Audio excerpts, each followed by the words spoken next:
majina yangu ninaitwa Isai Ray Seng'enge, ni mtoto wa pili wa mama Neema Seng'enge. Na kwa kweli katika safari hii ya kuishi na mama miaka yangu yote hii, kama kuna jambo ambalo sitalisahau kutoka kwa mama ni kumpenda Mungu 100%. Na siri kubwa ya kumpenda Mungu na kuendelea kumpendeza Mungu kwa uwezo wako wote, kama kwa mafundisho yake na kama katika maisha yake, ni unyenyekevu. Kunyenyekea ni sehemu kubwa sana ya kuishi maisha ya kumpendeza Mungu. Na sio hivyo tu, mama alikuwa na, kama naweza nikasema hivi, Mchungaji Neema alikuwa na ujumbe wake ambao alikuwa na upenda mwingine, ambao siku za mwanzo na siku endelevu za katika uongozi wake wa WWK kama mtunza hazina mkuu, alifundisha sana kuhusu utoaji. Na neno alilokuwa anapenda kusema ni kwamba utoaji ni moyo halisi wa Mungu. Na mimi kama mtoto wake nimejifunza sana, kwa sababu yeye alikuwa afanyi mbele ya pazia. Yeye alikuwa anafanya nyuma ya pazia, ambapo hakuna mtu ambaye anamuona, hakuna mtu ambaye atakayemsifia. Hapana. Yeye alikuwa anafanya kama vile mbele za Mungu na kumpendeza Mungu tu. Kwa hiyo hakujali nani anaangalia, hakujali nani anaona, ila alijali kwamba je, katika hili nalo ninaweza nikambariki Mungu, ninaweza nikampendeza. Na alikuwa anatumia neno moja, je, ninaweza nikamfanya Mungu atabasamu. Hiyo ndio ilikuwa nia ya moyo wake. Kwa mama alikuwa ni mcha Mungu. Kwa kifupi kama naweza nikaelezea hivyo, basi ni hayo. Katika maisha yako ya kukua wewe kama mtoto, tunawezaje kumzungumzia mama Mchungaji Salome? Alikuwa ni mama wa namna gani anapokuwa kwenye familia yake? Sawa. Mama ni mmoja wa watu wachache sana ambao nawafahamu, ambaye jinsi alivyo nyumbani ndivyo alivyo kila sehemu. Yaani hakuwa na sura mbili. Kwa hiyo kama ni mwonyaji, nyumbani ndivyo alivyo. Kama ni mnyoshaji, nyumbani ndivyo alivyo. Kama ni mpendaji, nyumbani ndivyo alivyo. Utumishi wake ulianza kwanza katika familia yake na nyumbani. Na kile alichokifanya nyumbani ndicho alichokifanya kila sehemu alipokwenda. Na ndio maana kila mtu anahisi kwamba amepoteza mama, kwa sababu mama hakuwa mama wa kwangu tu. Alikuwa mama wa kila mtu aliyekutana naye. Mama huduma yake ilikuwa ni ya upendo kwanza.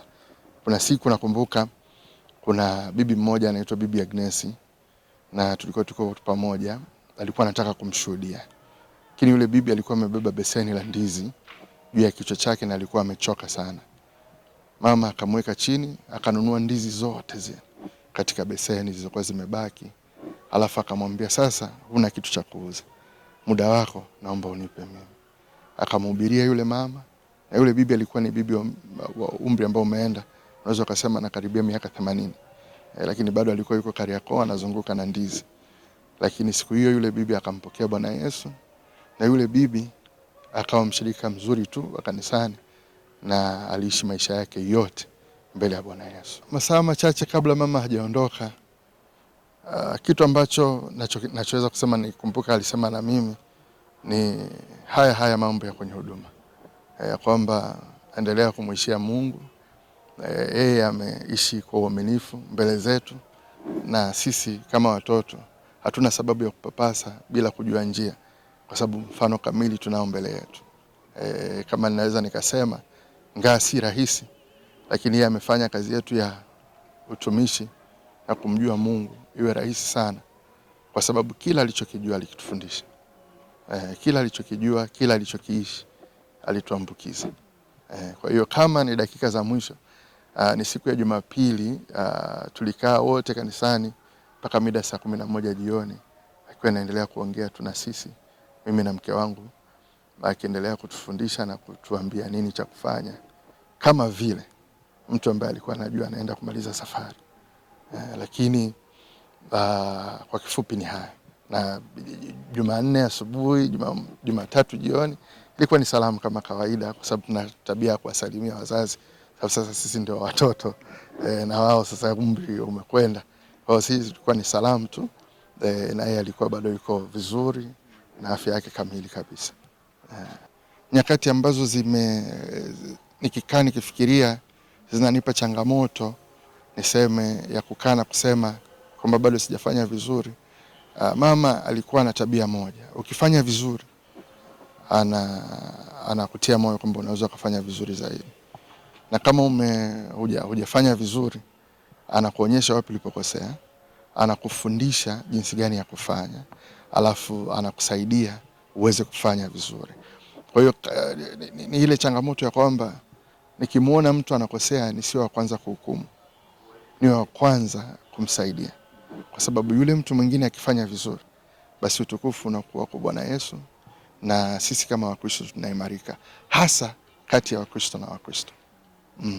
Na hiyo ndio changamoto ambayo nimetamani mimi sana kama mtoto na kama mtumishi niishie, kwamba badala ya kuhukumu watu, Kristo hakuja kuhukumu ulimwengu, alikuja kutafuta kilichopotea na kukumbatia na kumuonyesha mtu upendo wa Mungu, kwa sababu Mungu ni pendo. Mama amezaa watoto wengi, mama amelea watu wengi, mama amenifanya mimi na kakangu tuko wawili tu, hatuko wengi kama familia nyingine. Mungu alitupa neema ya kuwa wawili, lakini leo sina sababu ya kulia, kwa sababu watu waliokimbia na kuja huku sio watu wazima tu, ni watu wa kila rika, kila umri, kwa sababu ya jinsi ambavyo mama alimfanya kila mtu afeel kama mwanae. Kwa hiyo mimi nikikaa kama hivi, nikiangalia ndugu zangu, nikiona watu wa rika langu na wadogo zangu, nahisi mama ameniachia urithi mkubwa sana wa watu ambao walikuzwa katika maadili ambayo mimi nilikuzwa na katika misingi ya kumjua Mungu kama mimi. Kwa hiyo hilo ni jambo ambalo najivunia sana, na limenifanya hata mimi wakati huu nisiwe na huzuni sana, kwa sababu kila sura ninayoiona inanikumbusha upendo wa mama.